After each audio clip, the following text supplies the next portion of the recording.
Tung. I got it right? Thank you for the FLOSS community who taught me how to say hi in Kosovo before, and I guess I pronounced it quite well. So thank you for having me here.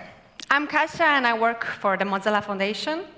And the big question I'm bringing to the stage today is, what is really inevitable about the future of AI, and who should decide? What says what's meant to happen? And as you can see, I already answered my own question on the slide. Said nothing is inevitable, because I am a big believer in agency and not just going along with things just because someone powerful said so. This is how they always happen. In case you don't know Mozilla, it's the nonprofit behind the internet browser Firefox. So because everybody did some polling before, I would like to do the same. Like, how many of you have a Firefox installed now on their computer? There is some of you.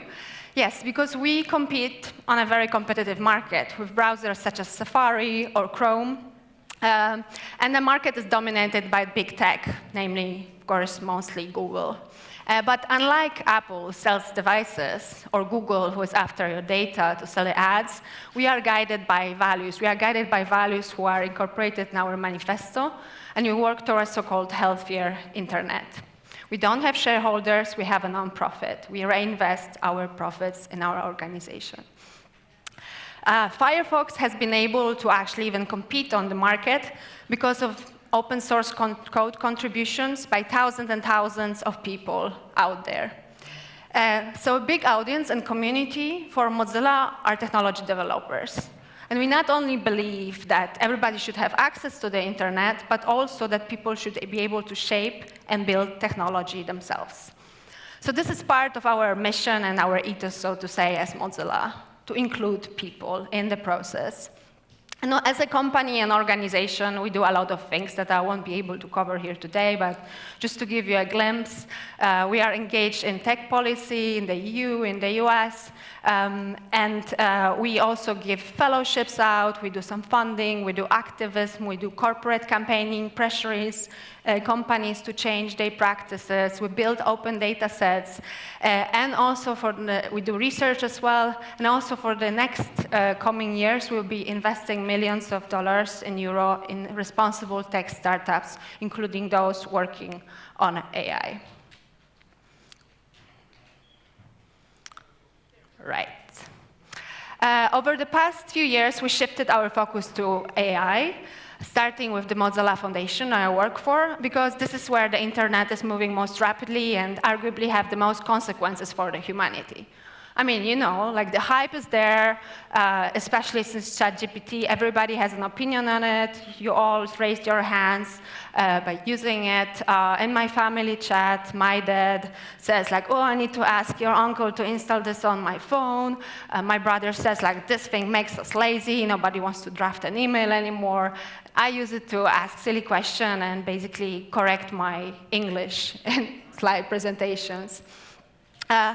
But these are small symptoms of a bigger paradigm shift that's happening. And we are in this kind of inflection point where AI is being actively questioned and studied. And I think all of us, should be very careful and intentional about who we seek the answers from to the question, which technology serves us best as people. And as we say, as Mozilla, serves us people over profits. And I've been with Mozilla for almost 6 years. I lead a team researching so-called trustworthy AI. But also last year, and this is what you see on the slide, we created this podcast called IRL, where we went out and sought out people from around the world, starting with Uber drivers in Ecuador, to researchers of South Africa, to tech policy advocates in the EU, and asked them to tell us their stories about what they advocate for, what are the problems with their communities, and what are the kind of alternative ways to build AI that can center their problems and solutions for them.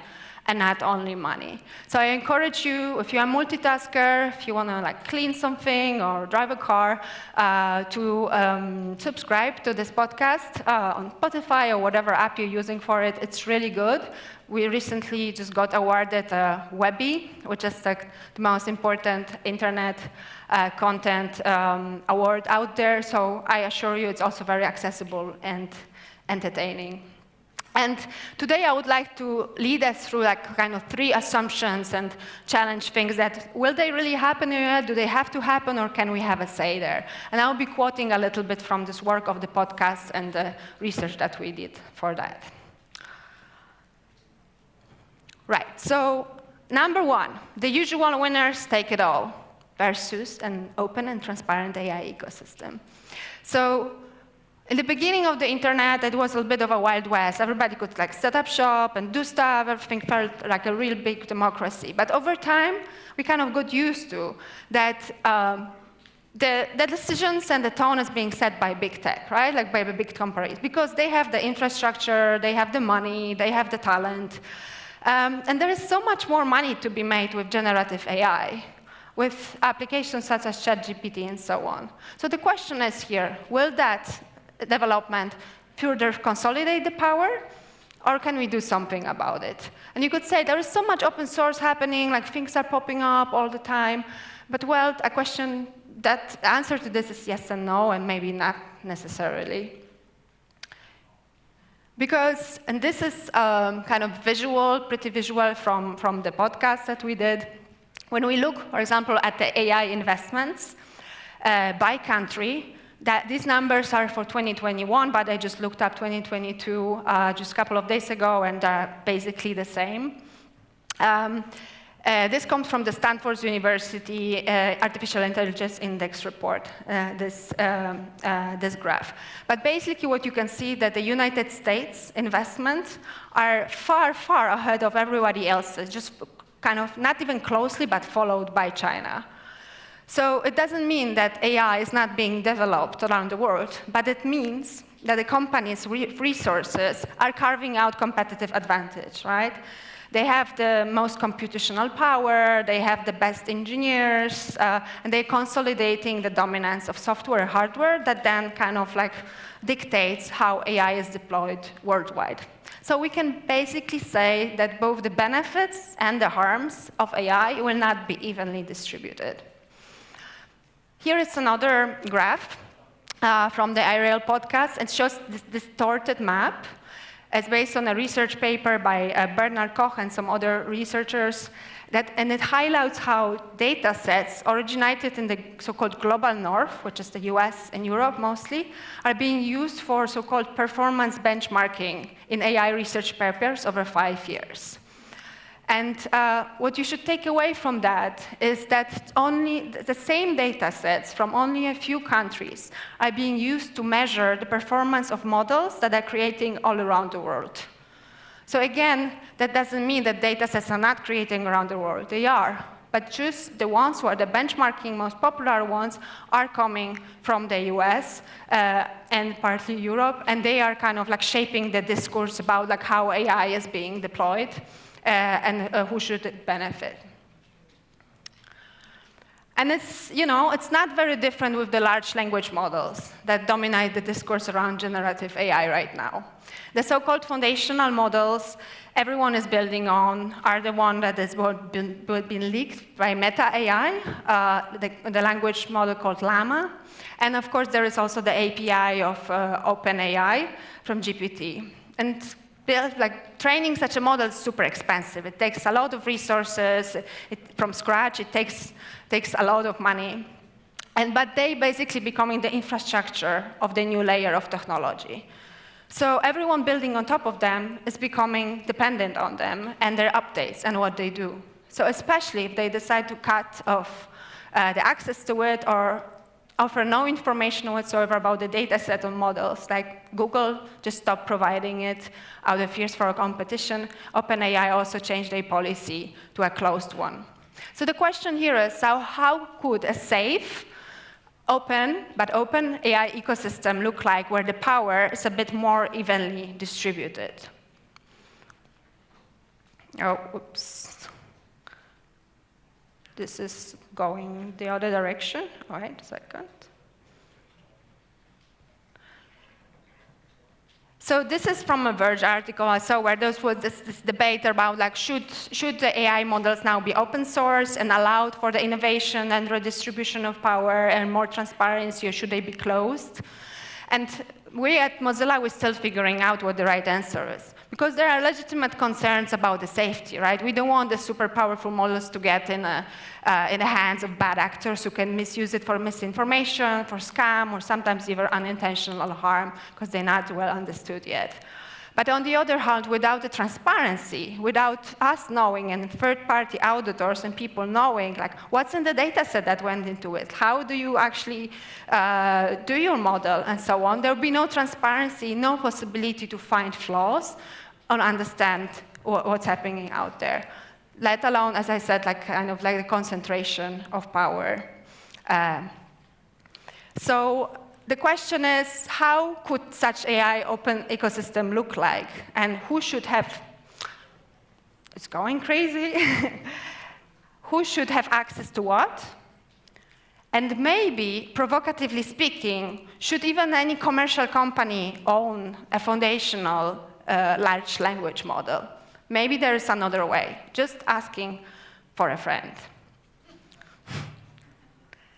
All right, I think that's reversed. Okay, second question I want to ask you, or like assumption I wanted to challenge you, is like optimizing data sets and models for efficiency and performance. Seems like the thing like to do, right? But I would like us to think a little bit about the influential AI research and what role the ethical values play into that. So here we have a graph based on another research paper showing the development over the last 10 years and how many authors of the influential AI research papers are affiliated with big tech and with corporations, which kind of like expressing the values that they represent into the research. And you can see that the number of people affiliated with big tech significantly increased over the last 10 years, and it's almost half of the papers right now. So that poses the question, what if we broadened the number of people with different perspectives who bring different kind of values into the research? And the same paper also shows and analyzed with the 100 most influential research papers the values that were centered in this research paper were mostly performance and efficiency. Only a very small amount talked about societal risk and needs or maybe ethical principles. And this is a screenshot showing kind of the composition of a big data set that was compiled by Google. And many of the most popular data sets, including those powering the generative AI and ChatGPT and so on, are based on data scraped from the internet, kind of like indiscriminately scraped from the internet, which still, as you can imagine, the internet still reflects mostly words and images that are English, American, white, and when it comes to female representation, the content created for so-called male gaze, which is porn. So it's not kind of surprising that the machine learning models most credited for the advancements of AI are just reproducing the racial and gender stereotypes, right? Because this is partly due to the data they've been trained on. This is a very known fact. And that screenshot shows an investigation by Washington Post by this data set called C4 of Google. The data sets that OpenAI is using are not available for any scrutiny. So they looked at this one that was there. This data set was also used to train the Llama LLM, large language models by Facebook. And what they found, they tried to categorize what are the most of the websites that this model is learning from, and that leads with the patent at Google, then there's Wikipedia, and so on. But I also found that there's a lot of copyrighted content, a lot of privacy violations there. And maybe even like more horribly, there's a lot of right-wing websites and climate denial websites. And of course, I Googled here and looked for this database for porn, and there are hundreds of thousands of websites that go into the data set that is then used to train a model. Of course, these models are being filtered and are being detoxified, but it's never 100%. They still are proven to be reproducing stereotypes and being quite toxic. So the question here is like, what if the dataset compilation and the training was not only optimized for performance and efficiency, but what if you really followed values such as equity, privacy, racial justice, gender justice, climate justice, things that are actually good for people? What would that mean for how such a data set comes together and the following model? And I'll give you one example of a story that we put into the podcast. Called the AI Medicine Cabinet. So you see a picture of Avery Smith, whose wife died of skin cancer some time ago. And he's a developer himself and realized first how racial disparity in healthcare, and particularly in dermatology, impacted how his wife's cancer was misdiagnosed. And basically, she had a mole on her skin, and it was just not recognized as cancer early enough. And he was really outraged when he investigated the data set that was used, that got into the diagnostic AI, that this data set had almost no black skin images. And when he confronted the researchers about it, they kind of skated over the fact. They were embarrassed, but they didn't want to talk about it much.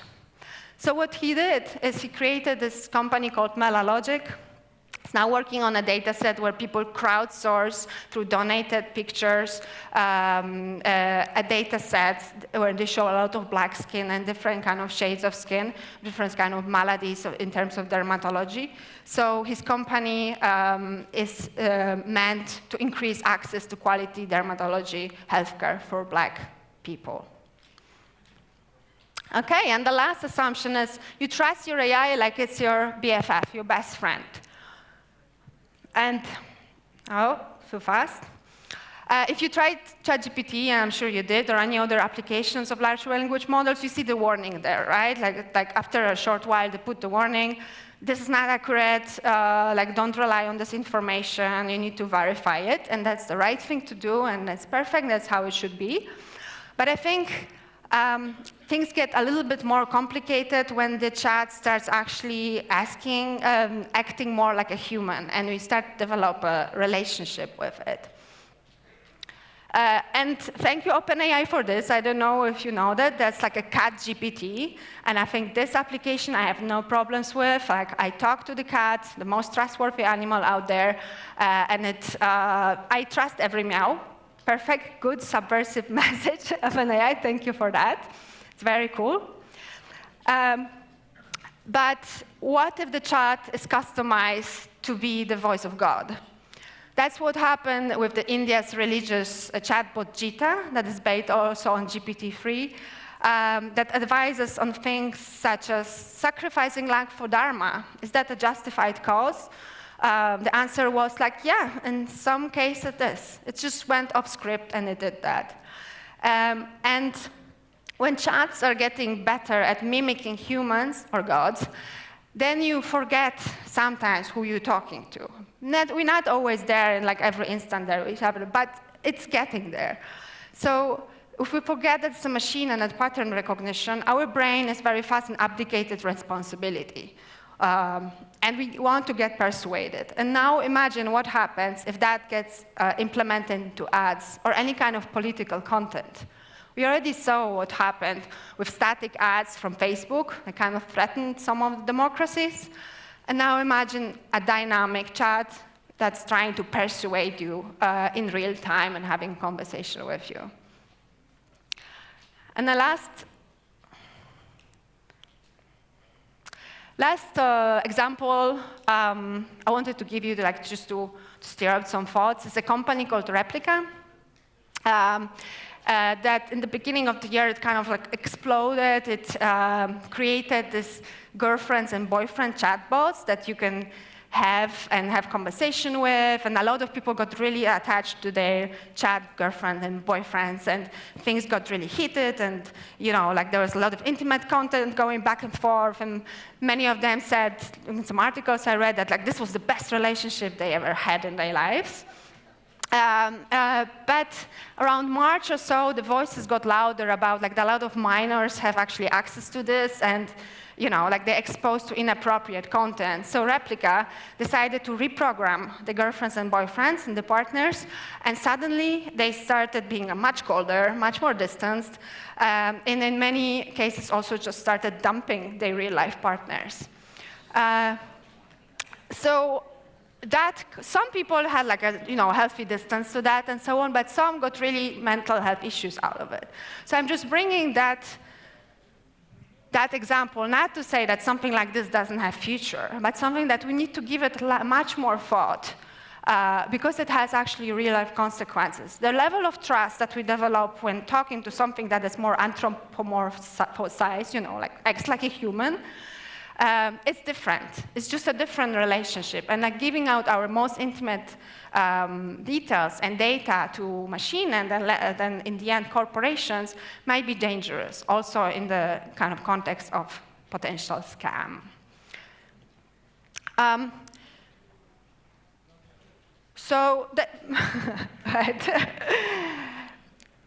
Yes, so the latest development in generative AI are amazing. I'm also super impressed with it, and I'm glad that there's a lot of talk around regulation, especially in the EU around this, and a lot of talk among the companies that putting out this technology out there. But it's also true that we are kind of at the crossroad and deciding where will this all go? Will it serve us as people or not? And as I said in the beginning, nothing in AI is set in stone already. Nothing's going to have to go the way we're being told. We have the power to decide. And the invention of printing press and the demand for books laid actually the foundation for the French Revolution, American Revolution, for the Protestant Reformation, and it was because people started reading books, so that allowed them access to information and started questioning the authority of priests and kings and the kind of inevitability of ruling assumptions. And AI is no magic. It's important to understand and have transparency into how data sets are made, what they're composed of, how models are made, and how products are built. Each one of you, many of you are probably studying that, and that's great because that's power. And we need transparency because only then we can understand that things that don't serve us as people can actually be changed. And we can create the AI future we want and not only be told about the AI future. So I believe that the AI power should go to people, not profits. And now, thank you.